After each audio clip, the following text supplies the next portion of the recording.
কত অভিশাপ কুড়োতে কুড়োতে মানুষটা অভিমান করে আমাদের ছেড়ে চলে গেছে। মা,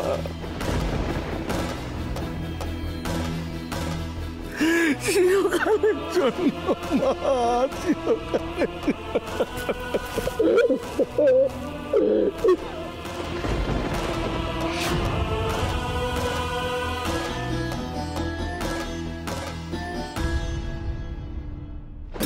কেন আজে বাজে কথা বলছিস?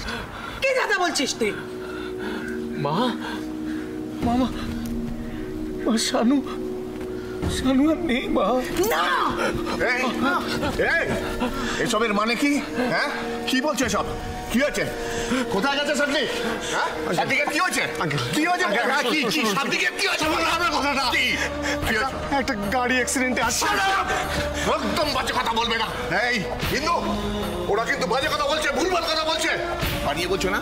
বানিয়ে বলছো তো না? হ্যাঁ হ্যাঁ, আমি জানি বানিয়ে বলছো। কারণ তোমার ভাই যে চুরি করেছে, অপরাধ করেছে, আমি ওকে ক্ষমা করিনি, তাই তো? হ্যাঁ, এই জন্য বানিয়ে বলছো না, ক্ষমা করবো না। আমি ওকে ক্ষমা করতে পারবো না, কোনোদিন ক্ষমা করবো না আমি ওকে। দাদাভাই, তুমি কেন বলছো শাগনিক মারা গেছে? কেন বুঝতে পারছো না? তোমার বোনকে তুমি ছিল না, এসব কিচ্ছু হয়নি। শোনো, ও দুষ্টুমি করেছে, দুষ্টুমি করেছে একটা। আসল ডাইরেক্টলি বাবার কাছে ক্ষমা চাইতে পারবে না তো। হ্যাঁ, ক্ষমা চাইতে গেলে ওর সম্মানে লাগবে, সম্মানে লাগবে, তাই এসব ড্রামা করেছে, তাই না? তাই না?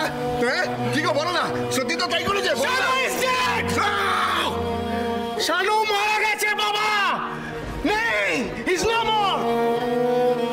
তোমার মান, অভিমান, ক্ষমা সবকিছু ধার ধারেন এগুলো। সমস্ত অপমানের ও বোঝা মাথায় নিয়ে এই পৃথিবী থেকে চলে গেছে সারা জীবনের জন্য।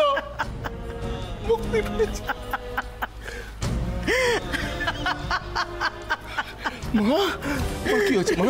মা, মামা, মামা এরকম করছো কেন মা? মা, মা, তুমি কাঁদো মা। মা, তুমি বুক ফাটিয়ে কাঁদো মা, বুক ফাটিয়ে কাঁদো। তুমি আসছো কেন মা? তুমি আসছো কেন? হাসির কথা বলছিস, আবার বলছিস হাসতে না। কি পাগলামি করছো? বেশ করেছি, পাগলামি করেছি, বেশ করেছি। খুন করেছো তুমি, খুনি তুমি, আমার ছেলেকে খুন করেছো। চিৎকার করবে না।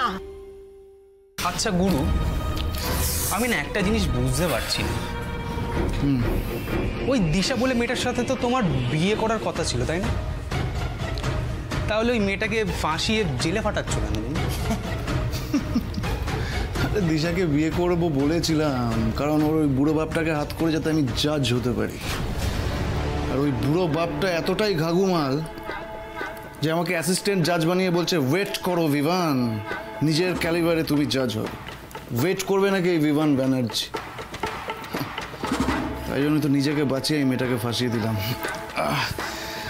যাতে বিয়েটাই কেটে যায়। আরে বাপরে গুরু, তুমিও কিন্তু কম হ্যাঁ না, মানে তুমিও কিন্তু কম ঘাগু মাল নও, তাই না? তুমিও কিন্তু কম না। আরে thank you, thank you Disha Sanyal, thank you very much. তুমি আমার লাইফ, আমার কেরিয়ার দুটোই একসাথে বাঁচিয়ে নিলে। Very good. আচ্ছা গুরু, একটা জিনিস ভালো করে মনে করে দেখো তো, তুমি কোনো ক্লু ফ্লু ফেলে আসোনি তো? তুই তো দেখছি অ্যাসিস্ট্যান্ট জাজের থেকেও বেশি টেনশন করছিস। বিভান ব্যানার্জি যখন প্ল্যান সাজিয়েছে তখন কিন্তু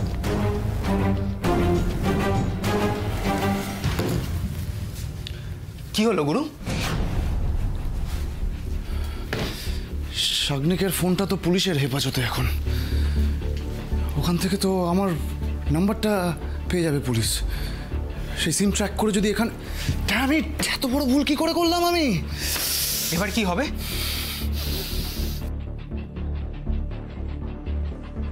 এটাকে এখানে রাখা যাবে না আমার কাছে। এটাকে যে করেই হোক দিশার বাড়িতে রেখে আসতে হবে, আর এমন জায়গায় রাখতে হবে যাতে কেউ সহজে টের না পায়। তখনই তো পুলিশ বুঝবে যে শাগনিককে ফোন মেসেজগুলো দিশাই করেছে। স্বীকার করলে মিথ্যাটা সত্যি হয়ে যায় না অবিরাজ কর্মকার। সত্যি এটাই যে তুমি আমার ছেলেটাকে অনেক দিন আগে খুন করে ফেলেছো। হ্যাঁ অবিরাজ কর্মকার, হ্যাঁ।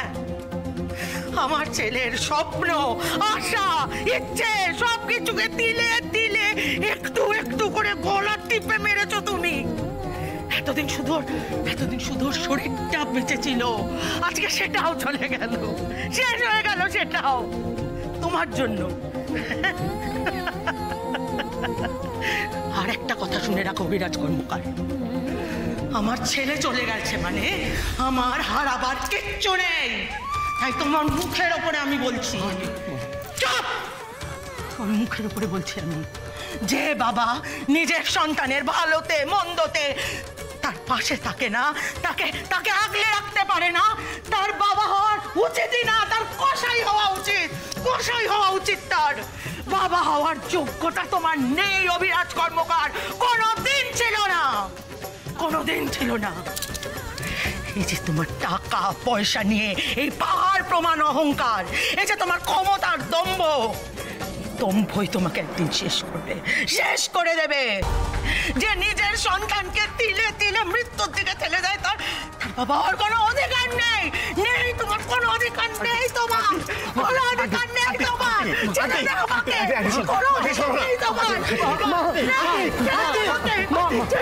মা নিজেকে সামলাও, মা নিজেকে সামলাও, মা নিজেকে সামলাও, মা নিজেকে সামলাও।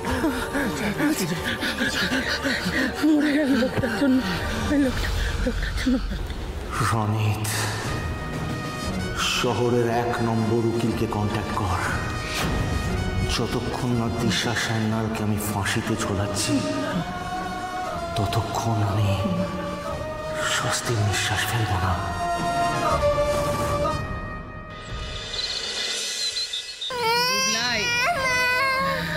এইভাবে কান্নাকাটি করে না গুবলাই, আমার আর ভালো লাগছে না। আমি বলছি তো তুই একটু শান্ত হ, দেখি তোর মা ঠিক তাড়াতাড়ি চলে আসবে।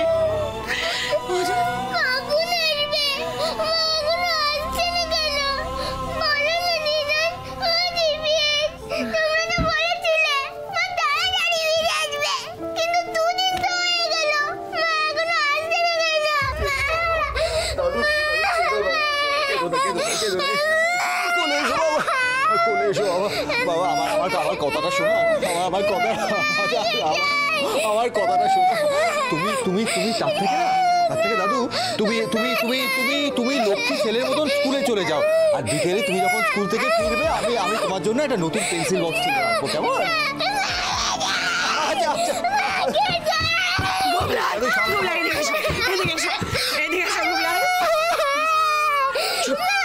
চুপ, আমার দিকে তাকাও, চুপ। আমার কথা শোনো লক্ষ্মী, শোনো আমার কথা শোনো, চুপ। তুমি বরং গডকে বলো। হ্যাঁ, তুমি যদি গডকে বলো তাহলে দেখবে গড ঠিক মাকে তোমার কাছে পাঠিয়ে দেবে। হ্যাঁ শোনা,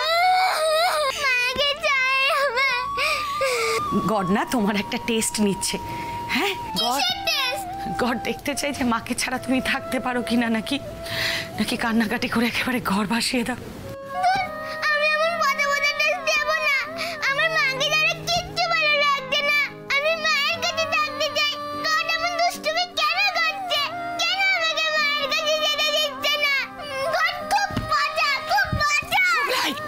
গডকে এরকম কথা কখনো বলতে নেই, গডকে কখনো পচা বলতে নেই, তাহলে তো গড রেগে যাবে। তখন দেখবি বাড়ি ফিরে আসতে মায়ের আরো দেরি হচ্ছে।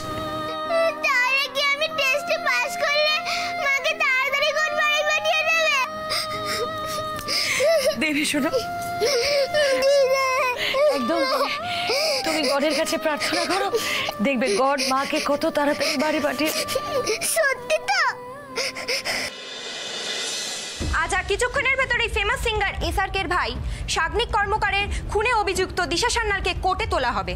অভিযুক্তের বিচার তো করবে আদালত, বাট এই এত বড় একটি আইনি ঝামেলা, নিজের ভাইয়ের এই খুনের ট্র্যাজেডি ব্র্যান্ড হিসেবে এসআরকের পপুলার কি নষ্ট হয়ে যাবে নাকি আরো বাড়িয়ে দেবে, এখন সেটাই দেখার। এসো কাকু।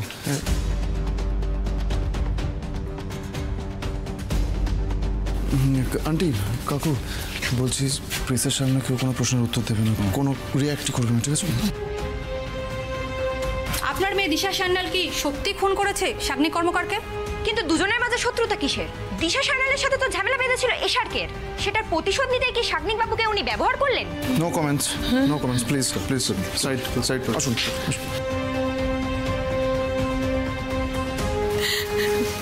বলছি হ্যাঁ গো জিপিএস, সবাই মিলে আমার মেয়ের বদনাম করছে কেন?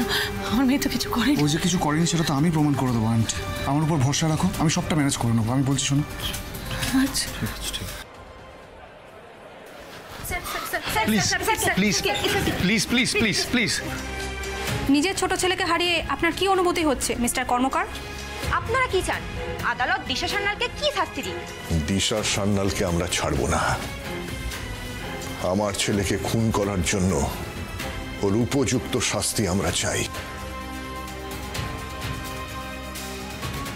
ও যাতে কঠিন থেকে কঠিনতম শাস্তি পায়, কোর্টের কাছে সেই আবেদনই আমরা রাখবো।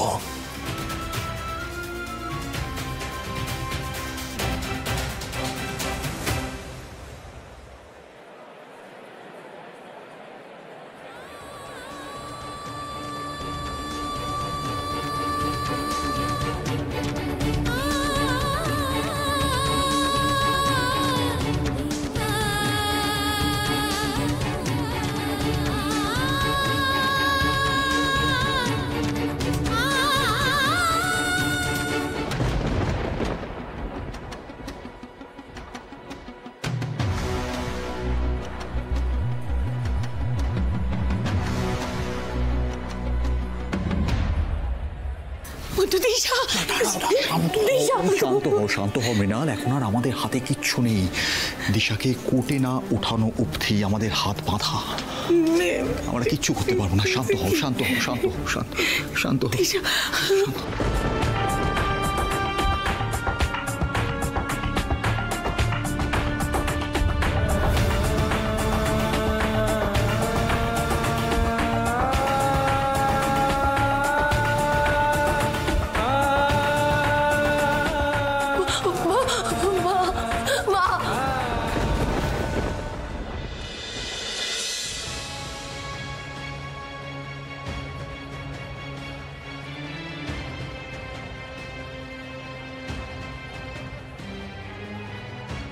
দিশাকে আজকে বাড়ি নিয়ে যেতে পারবো তো গো?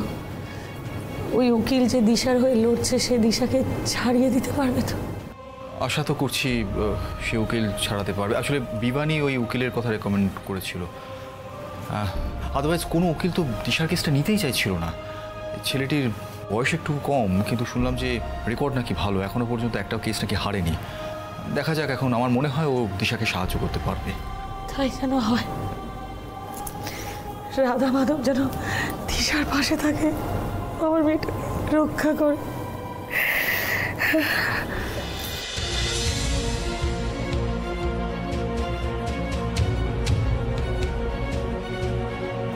দিশা দিশা দিশা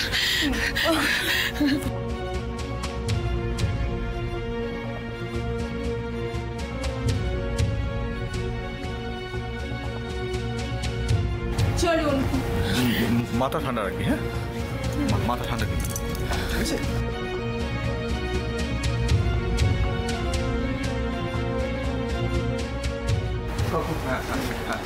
উনি অ্যাডভোকেট দত্ত, দিশার হয়ে আজ উনি কেস লড়বেন। আমার মেয়েটাকে বাঁচিয়ে নিও বাবা, দেখো আমার মেয়েটা যেন বিনা দোষে শাস্তি না পায়। আপনার উপর অনেক আশা উকিলবাবু, আপনি দয়া করে কোনো ক্লু যেন মিস করে যাবেন না। জানেন উকিলবাবু, আজ সকালেও ওরা পুলিশ নিয়ে আমাদের বাড়িতে সার্চ করে। হ্যাঁ, কি সার্চ রিপোর্ট হয়েছে, কি পেয়েছে কিচ্ছু জানায়নি, কিন্তু আমি আমি শিওর ওরা কিচ্ছু পায়নি উকিলবাবু, কিচ্ছু পায়নি। আপনারা নিশ্চিন্তে থাকুন, এই কেসটা আমি আর বিভানবাবু একটু এদিকে আসুন।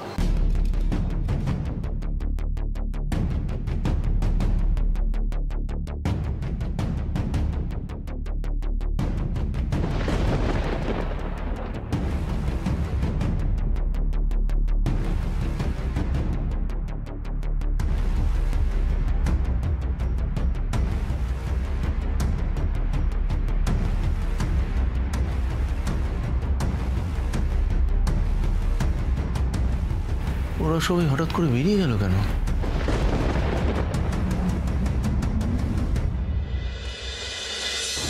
কি হচ্ছে বলো তো দা ভাই? এখনো শুনানি শুরু হলো না কেন?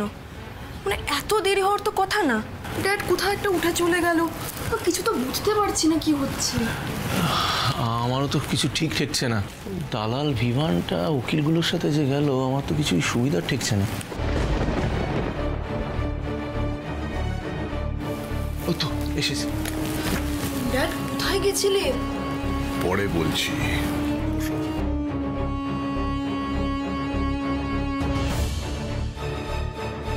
মিস্টার দাশগুপ্তা, এত ডিলে হচ্ছে কেন শুনানিটা শুরু হতে? Any problem?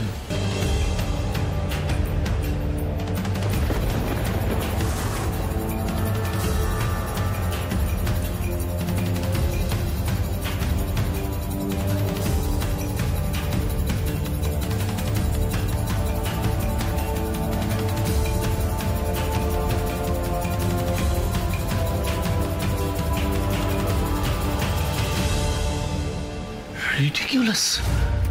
এই ভিভান ব্যানার্জি কি করে জাজ হলো? আর এই কেসে যে জাজ ছিল সে কোথায়? হাউ কাম ভিভান ব্যানার্জি মানে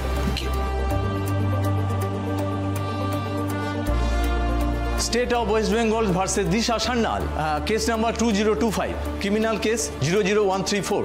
মহামান্য আদালত অনারেবল মিস্টার বিভান ব্যানার্জিকে জাজ হিসাবে নিযুক্ত করেছেন।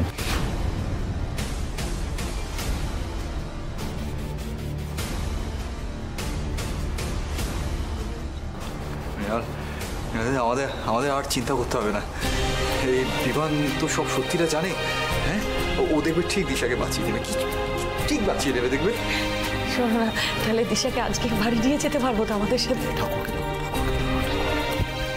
The court is now in session. Dad, এটা হতে পারে না। এই লোকটার হাতে কেসের বিচার হতেই পারে না। Not possible. ফেয়ার হবে না। It's not fair. প্লিজ না, দিস ইজ নট ফেয়ার। আমি বিভান ব্যানার্জিকে এই কেসের জাজ হিসেবে কিছুতেই মানতে পারছি না। মিস্টার দাশগুপ্তা, আমরা হায়ার কোর্টে অ্যাপিল করবো। আমরা এখানে অ্যাপিয়ারই করবো না। এটা একটা বাস ডিসিশন হবে, আমি বলছি আপনাকে। Order, order. শান্ত হয়ে বসুন। শুনানিতে কেউ ডিস্টার্ব করবেন না, তাহলে কিন্তু আমি তাকে কোর্টে অ্যালাউ করতে পারবো না। প্লিজ মিস্টার সৌম্য, একটু শান্ত হন। শুনানিতে অংশগ্রহণ করতে না চেয়ে কোর্টের অবমাননাকে ওইভাবে করা যায় না। আর নতুন করে আপিল করতে গেলে অনেক সময় লেগে যাবে। একটু বুঝুন প্লিজ। আমি কিছু বুঝতে চাই না, কিছু শুনতে চাই না। এই বিভান ব্যানার্জি কি করে জাজ হয় বলুন তো? আরে ও তো ওই দিন স্পটে ছিল। আর তাছাড়া ওই দিশা সানিয়ালে তো ফিয়ান্সে হয়। আমার ভাইয়ের কিছু বিচার হবে কি করে? তো একতরফা হয়ে যাবে, বাস ডিসিশন হয়। এটা হয় নাকি কখনো? বাবা না না, আমি বিভান ব্যানার্জিকে জাজ হিসেবে মানি না। অর্ডার, প্লিজ আপনারা বসুন। Be seated please. বসো এখানে, বসো। মিস্টার সৌম্যরুদ্র কর্মকার, আপনি যদি আপনার এই আক্রমণাত্মক আচরণ কন্ট্রোল করতে না পারেন, তাহলে কিন্তু কোর্ট থেকে আপনাকে বের করে দিতে বাধ্য হব for the contempt of court. And secondly, এটা আদালত, এখানে সবার থেকে উপরে থাকে আইন, ন্যায় বিচার। তাই কোনো ব্যক্তিগত সম্পর্কের কোনো গুরুত্ব এখানে নেই। সুতরাং শান্ত হয়ে বসুন। সমস্ত সাক্ষ্য প্রমাণের ভিত্তিতেই বিচার হবে, অন্য কোনো গ্রাউন্ডে নয়।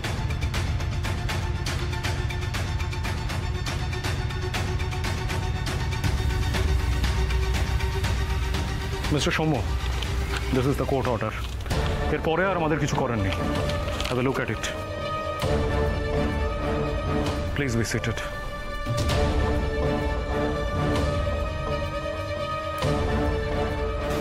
আগের জাজ নিজের অবর্তমানে বিভান ব্যানার্জিকে এই কেসের জন্য নিযুক্ত করে গেছে। I don't believe this.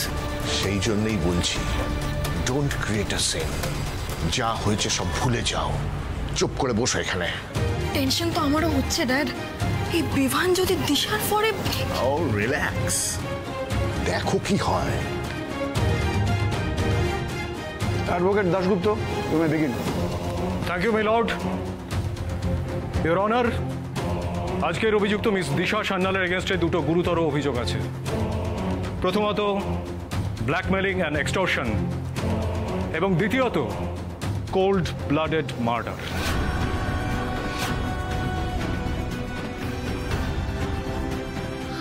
আমি শাগনিক বাবুকে কোনোদিনও ব্ল্যাকমেল করিনি, আর মারতেও চাইনি। আমি মারিনি শাগনিক বাবুকে।